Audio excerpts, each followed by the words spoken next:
Hey, welcome to Growing Up Kingdom. My name's Daniel, and I'm so excited that you're here. If you've been looking for a place where you feel like you can be encouraged, where you feel like you can grow in your confidence, this is an absolutely great place to do that. So make sure that you stick around. This is actually a continuation of the conversation that we started last week. So in case you missed that, make sure that you go ahead and watch that, listen to that, because it's got a lot of good stuff. But this is a continuation of that. You don't necessarily have to know the whole conversation to catch this. So if you're just jumping in, hey, by all means, listen to this. It's going to be good. We talk about um, some pretty interesting stuff that I don't think a lot of people are talking about. So, as always, make sure to go ahead and leave your thoughts down in the comments. I'd love to read them. But without further ado, let's continue this conversation. Speaking of dating, Yes. well, at least when you're looking for a girl, you assume you're looking with the intention of marriage somewhere down the line. We're not just talking about Didn't you tell me dating different girls, and because those same girls I've been talking to about the whole in this whole conversation that sparked this conversation here, we'd been talking somehow, and one of them was curious, do you believe in dating for marriage? Again, I don't know if she was just fishing or really genuinely curious, like what my thoughts are on it. And they were absolutely astonished to figure out that I really do believe in dating for marriage. I don't see the point in saying I'm dating someone if I have no intention of marrying them. I mean, at that point, you guys might as well just be friends, right? But that was foreign to them. I mean, from what they told me, they've been like actually not just friends with a guy, but like actually seriously dating, like going out one-on-one with a guy for whatever reasons, different places, since they were like, I don't know, 13, 14. But my question to you is, how do you expect to stay with this guy up until you're 18 at least, right? Is like, then you can start getting married, right? Legally. I don't know what's in America at least. What's legal? Yeah, I think, well, that's a great question. I'm not even sure. I mean, at 18, of course, you're an adult. Yep. Some people get emancipated before that and they become adults before that. But I think, yeah, at 18, I guess in our society, that would be like time to start thinking about dating. I think it's young, but for folks do it. Yeah. But even then, all I'm saying is, I mean, you're starting at 14, right? How do you 13 even? How do you expect to stay with this one guy that long? I mean, you're setting yourself up for a broken heart already. What about high school? What about college? You go different ways. You go do different things. Yeah. People move. But I don't get it. Are you saying that that's like one of the pitfalls of dating not for when you're looking not for marriage, basically? Yeah. I see we lost one camera. It's got an overheating issue from the way it looks, so we're gonna have to stick on this one camera for that. But we're good. We'll continue. I mean, yeah. I don't even know where I was going with that. No, you started with the marriage and what you're looking for in a girl, and hopefully you're pursuing her with the ideas of marriage. Otherwise, you're just playing with her heart, and I don't know where you're going with that. Sorry, I guess it's the preacher in me, but I think it's about time. If you're watching this and you feel like, oof, you know what? Maybe that's me. Maybe reevaluate that a little bit, okay? Because I don't really know where you're going with that. And hopefully this is going to spark some conversations to be had. And I think, when we talk about godly young men and godly young women, hopefully we start thinking about whether or not we are in line with the Word of God about dating and marriage. I mean, why are we dating if the end goal is not marriage, right? Because that sets us up for, temptations, all kinds of things, right? Yeah. That being said, someone's phone's not on silent. Okay. Sorry, that's mine. Okay. One more thing. I think it's really important that, and this is with anyone, okay? This is with friends. This is with family. Well, you can't choose family like that, right? But we're talking in a romantic relationship. We're talking about just in a friend relationship. I'm always looking for someone who's supportive, for someone who's encouraging. I don't need another person in my life who's going to tell me what I can't do, who's going to tell me I'm not good enough in this area, not good enough in that area. by all means, I want friends around me. I want people around me who can help keep me realistic, right? And tell me, hey, Daniel, keep me grounded and say, hey, Daniel, you know what? Maybe that's a little excessive. Maybe that's not a great idea right now. But at the same time, I don't want someone who's talking down on me and telling me I can't do something. So it's got to be someone who's supportive, someone who's encouraging. That's a must for me. Mm-hmm. But that being said, you told me something just before we started recording about 3 things that you said people should align on when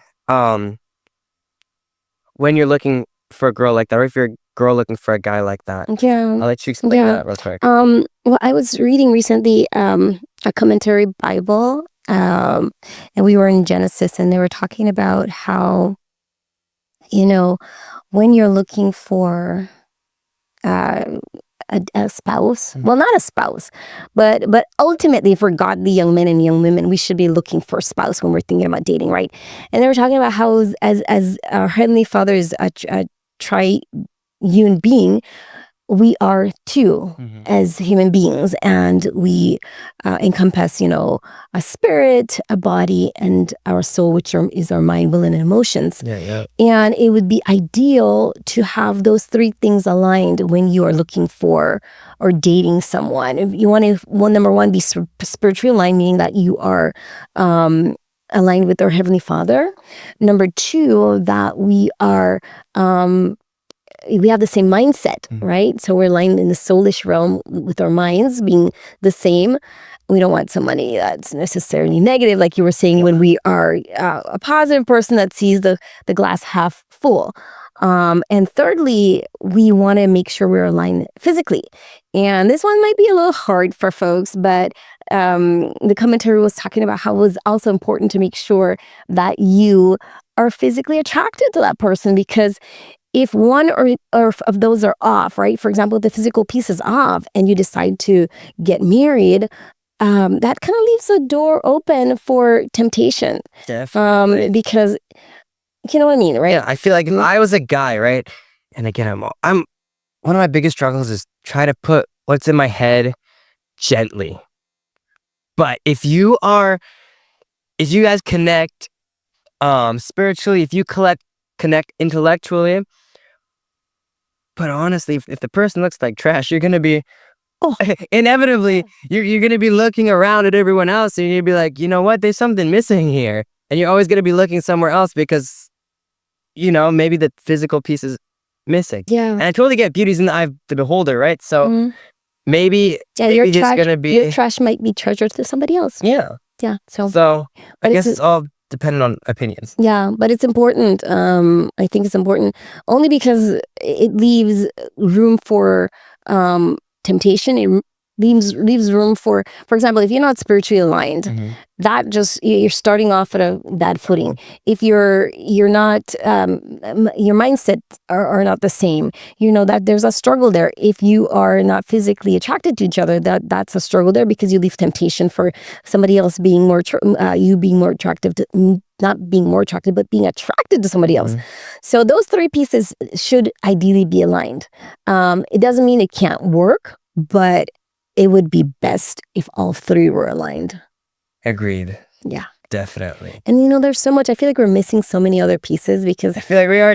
If we are talking about what you're looking for in a godly young woman, I would say you're looking for, like I said before. Real quick. So now this is like mama segment here. This is your mama coming in saying, okay, as your mother, I think you should be looking for this. So go ahead, go for it. So I think you should be, number 1, you should be looking, if you're going to be a godly young man looking for a young woman, you should be looking for a woman that's already exhibiting all those qualities that you're looking for in a wife. She should be chaste. She should be gentle, she should be meek, she should be strong in the Lord, she should be able to submit under your vision. And I know a lot of people out there do not like that word submit, but submission simply means coming underneath a vision. And I think as a young man with purpose, with a calling on your life, a godly young man that already knows his destiny for the Lord, you have to be looking for a wife or a young woman who is willing to come underneath that vision. and she can have her vision too, but it needs to be aligned. Otherwise, you have division. You have two visions, and you know that's not going to work. Division. Right? Two vision. So yeah, so basically you want to be looking for a young woman, first and foremost, who has her feet solidly planted in the Word of God. She's chaste, she's meek, she's able to hold her own. She's not looking for you to complete her because she's complete in and of herself as a child of Christ, a child of the Lord. And then also, like we were talking about, that she is able to come underneath that vision. And and another thing that I think we would look for is making sure, you're looking for something, but this is just somebody that's going to be able to gel with the rest of the family. Because we are such a tight-knit family that it's going to be so important that that person can gel with the rest of the family. And I've seen it done really well. Yeah, we've seen it done really well. We're lucky to and privy to have the most amazing pastors at our local church, Fellowship Church here in Antioch, and we've been able to see one of the daughters get married to an amazing young man, and that how well he gels in with the rest of the family. It just seems like a great, it's like a cousin or something, or an adopted brother. And that family is so tight-knit also that it's a beautiful thing. And I think for us, as your mom looking at you down the road for you, looking for a spouse, that it would be great for you to have that type of person that can gel in with the rest of the family as well. Yeah. And cleave to us as well as they cleave to you. Although that's cleaving. We had a conversation about this a little while ago too, because cleaving means two different things. There's this Bible verse in Genesis, I think it's Genesis 4 or something like that. It talks about how the wife needs to cleave. The woman needs to cleave to the man. I'll pull it up real quick. Genesis 2 verse 24. It says, "Therefore shall a man leave his father and his mother, and shall cleave unto his wife, and they shall be one flesh." So the man shall leave his family, and cleave to his wife. We had a conversation about this just a little while ago, because cleave in a modern sense means to separate, means to split apart. But that's not a different thing. So we were just talking about it, totally unrelated. We were just talking about how the word cleave has either changed or it means two different things, and it meant something different back then. Anyways, yeah, the one last thing I want to leave it with this, okay? We're going to wrap it up, but I want to leave it with this. Let's not rush it either, all right? If you say you're a godly guy, I'm expecting you to have patience, all right? I'm not expecting you to go jump at the first girl that blinks her eyelashes at you. No. Let's take our time. Well, I guess that's easy for me to say, because like I said, I don't go through my days like that thinking, I gotta find a girl. Just a little while ago, these 3 college girls was chatting with them, and one of them was all curious. She was like, "Daniel, do you have a Valentine?" And I was like, "No." And even before then, the one who knew me the best, she was like, "Daniel, nah, he's about his father's business. You bet he's not distracted with all that sort of stuff." And very honestly, I feel like that's where I am, right? I'm about my father's business. Yeah. That's secondary to me. That's like, this is me trying to live a godly life and please the Lord. And then over here somewhere is like, okay, maybe in the future we're gonna have to start thinking about finding a girl so we can, yeah.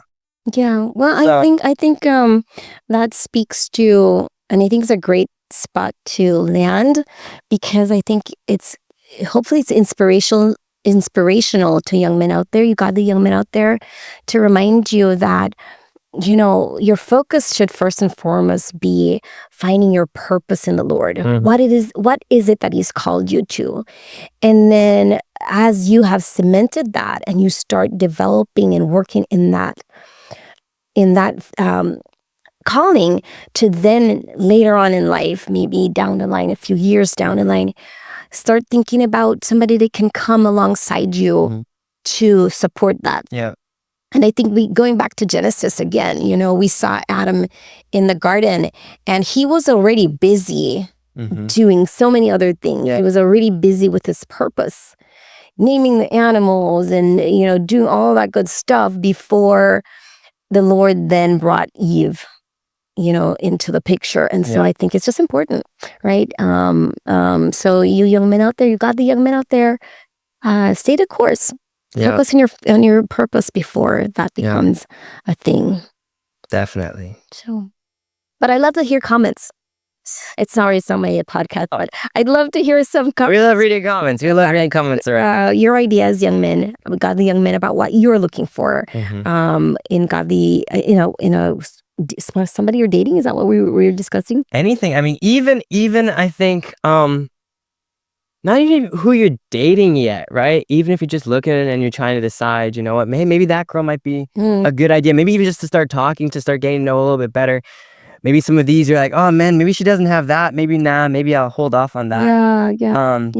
Yeah. With that being said, you guys, leave comments. If you guys were to ask me, what's my one complaint with the viewers, the listeners on my podcast? Is y'all don't leave enough comments. Let me know what you think. I want to know what you think. I want to know your opinions, okay? That being said, make sure you like this episode, subscribe, follow, do whatever you can on the platform you're listening. I know each platform is different. Share this episode. If it's helped you, if you think it's going to help someone else, send it to a friend, send it to a family member. I don't think we have anything else for this episode. No, but I think we might need a part 2 because I feel like we missed out some things. Okay. So we might need a part 2. I mean, looking at the time of this, I was already considering splitting into 2, so we'll see what happens then. We might just have to make this last all the way through February. Maybe. Let's do that. Awesome. Let's keep you on all the way through February. Okay. Sounds good. Okay, we'll see you guys in the next episode. Till next time. Bye. Bye, guys.